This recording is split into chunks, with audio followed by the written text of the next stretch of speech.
see on meie Dynapaki 2 trumliga teerull, millel on Kubota mootor 18 kilovatine. Selle trumli laius on 1200 mm.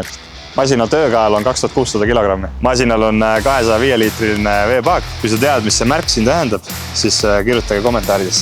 Kui teil on äärekivi näiteks paremal pool ja te peate väga hästi seda nägema, siis saate tooli liigutada ja vaadata. Sama kehtib ka teisele poole. Masina juhtpaneel on väga lihtne. Sa saad kontrollida kõike põhimõtteliselt 2 nupule vajutusega. Selle ekraan on hästi ere, mis näitab otsese päiksevalguse käes. Masinat ise on väga lihtne juhtida. Põhimõtteliselt see on sinu edasi ja tagasi käik. Siin all on 2 nuppu, mis panevad esimese trumli ja tagumise trumli tööle. Nii lihtne see ongi. Paneme tööle.